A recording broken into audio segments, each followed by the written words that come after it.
Hey traders, this is Ron Haidt at Market Tamer. Happy Thursday. Hope you guys are doing great. As always, nothing in this presentation shall constitute a recommendation to buy or sell any security. Trading stocks and options involves risk, and specific financial issues should always be addressed with your financial advisor. We're going to be using TradeStation charts. Again, daily chart. Each candle represents a single day in the market. Blue is 8-day EMA. Red is 20-day EMA. Those are our short-term moving averages. Then the institutional moving averages are the orange and the purple. The orange is the 50, and the purple is the 200 SMAs. So if we start here with the Dow, we did rally off the lows. We're going to keep an eye on that 200-day, right around 254. It sort of comes in line with some of these lows in here, but we break that 200-day, and then the low right here from sort of mid-March falls. There is nothing for support until we get down here. Not saying it's going to get there, but if your question is, well, what would happen if we break the 200-day? From a technical perspective, yikers. Take a look at the spiders, SPY. We breached the 50-day intraday today. That was a warning sign. We did finish back above it, but that was a probe. A lot of times when this happens, we continue to push lower. If the 50-day falls, again, closing basis, not intraday. Target 200-day. This little one-day giddy up here, or whatever you want to call it, reversal, is not real support. If the 200-day falls, same like the Dow, you're talking December lows. That's the support level. Now we can bring in Fibonacci's, we can bring in Ichimoku, all this other stuff, but there's no other pit stops along the way. So we could see potentially just back to back selling, or maybe it's going to be a chop lower until we get a news event. We'll have to see. Right now, the same news that they were using to drive the market lower in October, November, and into Christmas Eve in December is what they're using right now. Oh my goodness, the world's going to come to an end because of the trade wars. It's hilarious to see these people fall over themselves on TV and on radio trying to justify why the market will go down. Right now, volume is increasing. If you're a bull, that's concerning. Do I think we can go way higher from here at some point? Oh yes, I think so. Just like I told you the same story right before I left for vacation at the end of December. And then here we sit back at new all-time highs. But in the interim, we could see another one of these, who knows? The fact that we now have a 8 and a 20-day, because this chart has an 8-day as the blue line. The 8 and 20 is also a crossover, technical bearish signal, just like the 5-day is as well. You know, that's not boding well. We breached the 50-day. That's not boding well. We have a rise in volume. That's not looking good. You can see how these yellow flags are starting to add up and say, woo, better be cautious here. I think that's the most prudent way to be if you're a bull. And then we start breaking the 50-day in orange, like here on the Qs, I think it could be an opportunity to consider bearish trade ideas as well. Qs target 200-day if the 50-day falls. Qs still holding up decently well. We look at the IWM, which is the Russell 2000. I just want to show you this. I call this a probe. It sort of dipped its foot in the water, see if any sharks were in there, and did they bite? The answer is nope, and we came back up. Not every time, right? Nothing works all the time. But when you see a hammer-like candle at a key support level, which is the 200-day in purple and the 50-day in orange coming together, a lot of times that is the first warning. That is like your one and only warning shot. Then the next day or two, we roll over, volume starts to pick up. All of a sudden, you're looking at this low. And then if that falls, you come back down here for support. Be very wary of hammers at support. Hey, maybe this time it actually does act as support. But I'll tell you what, if you want a fun little homework assignment, go back and look at hammers, those hammer type candles that form at obvious key support levels that you can visually see on a chart. In this case, it's two major institutional moving averages. They usually fail. I call them rubber hammers. Here's the MDY, the mid caps. They were down 8.88 today, less than a buck, 0.25%. 200-day would be immediate support. We almost got there today, and then you want to watch this little double low, ballpark 337, below 337, then we come down here. And then just like in yesterday's video, I told you guys, whether it's the diamonds, the Qs, the spiders, doesn't matter, we need to regain all moving averages before the bulls start getting an edge again and, frankly, break out above the previous highs. If we take a look at some of the ETFs, let's look at XLF. This is the banks. They're down 4 days in a row. They're around 28, now they're at 27, no big deal. Volume, sort of normal. But the 200-day and 50-day are both hanging out around 26.60 something. If that falls, then we would go to the March low right around 25.25. Now, what's interesting about that is when the bank started breaking the 50-day and they took out the previous low, this was the target, just like I'm talking about the major indexes. And then out of nowhere, it just reversed. Now, there was a gap support right around 1 on January 16th. Ironically, it did hold that level.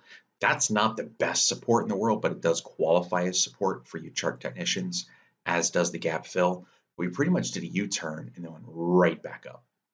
And the other indexes could do that too if they start breaking their 50 and their 200 days. SMH, semis, rubber hammer, a hammer right at a key support level, the 50-day moving average. I do not trust that as far as I can throw it. We love hammers when stocks are trending lower and it shows a sign of capitulation, selling exhaustion. When you're up near all-time highs or near highs, that is not the case at all. This was a one-day rally. It was a key technical level in my opinion, and big volume came in. They tried to hold it. Most times I would say, in my opinion, these fail. Now there's little gap fills that could be also, hit to satisfy price movement, but this little area, I'm going to call it around 103. There's some congestion, but really it's the 200-day down at 101. So if we get below the 50-day around 110, 10% lower would be support on SMH. IYT, these are your transports. They held on to the 50-day in orange and the 200-day in purple. If they get below, basically if the stock finishes back at today's lows, the target would be back down here near this sort of a double bottom, right around 180, about 10 bucks lower. Then the home builders, XHB, they're still above their 50-day. The 50-day acted as support back in March, and again, back in January, we break that. That is definitely a sentiment change, meaning traders following the stock are changing their tune. They are not buying the 50-day and setting it higher. They're now walking away, maybe even selling. So below the 50-day, we go to the 200. Below the 200, we come back down towards the mid-35s. Some individual stocks. How about Apple? Rallied off the lows today, again, right around 193, 192. You can see how we have the 50-day in orange, 200-day in purple. If that gets broken, then back to the gap about mid-170s. Amazon. Down about 20 bucks today, but still holding the red line. Overall holding up quite well, but if it breaks the red, which is the 20-day, then it comes down to the 50-day for support around 1809. Google.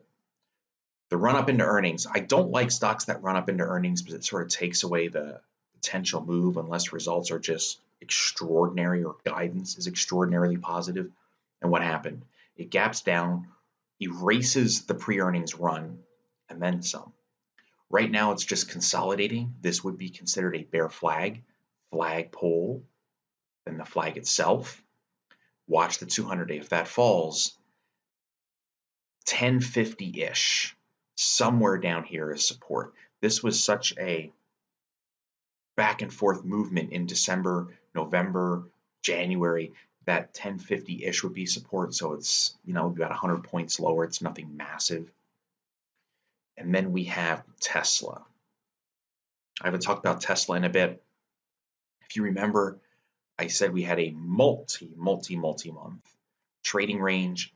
We broke below it around 250. That was the key marker. Once we broke below 250, we tried to rally back up, hit the 20-day EMA in red, and rolling back over. Just like pretty much the 50-day in orange has sort of been resistance too for the most part. Tesla here is still bearish, and it's below 250, which means it's underneath its multi-month trading range. Boeing. Boeing broke down back on Monday. It broke the 200-day, undercut these lows. So this is the flagpole. This is an elongated flag. And now we've broken down. It almost looks like a bit of a beach chair or something. Broke below 200-day. Where's the target? Arguably, ballpark, 300 bucks, 50 bucks lower. What is that, about 15% maybe? And keep in mind, all the lawsuits out there, we have no idea how this is going to play out. Were they hiding things? Weren't they hiding things? Will it be investor lawsuits? What are future orders going to look like? There's just so many potential negatives. Frankly, I'm surprised the stock's as high as it is, but you trade what you see, not what you think. That's what I like to go by. And there's a breakdown. So right now, I think if I had stock, I would want protective puts, or at least consider protective puts. because who knows how low it can go. Generally, when I talk about protect puts, I'm thinking minimum 90 days ballpark, going out 120, 150 days, maybe in the case of Boeing, because you did spend a good part of a month and a half here going nowhere. And that was just time value eating off those options. Now that it's starting to accelerate to the downside, those puts are going to start to gain some value. Last but not least is AMC. They had an earnings miss. This is a cheap stock price-wise, 13 or so dollars, but the key support right now is about 12. So maybe 10%, 12% lower until major support comes in. It did have a hammer type candle, but again, it's at a support level. This is still bearish. Target would be down there on AMC. So overall, using the SPY as the proxy, we're above the 50-day. Bulls are still crossing their fingers, crossing their toes. We lose the 50-day, the daily charts turn more decidedly bearish. Target 200-day. We lose that 200-day, you can count on that being a subject line. SPY breaks 200-day.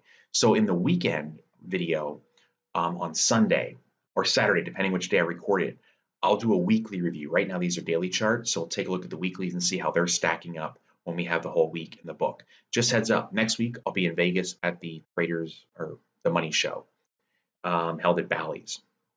If you're there, you want to meet up, shoot me an email, let me know. We can meet up for a drink and say hi. So next week's videos are going to be sporadic until I get back in town on Thursday.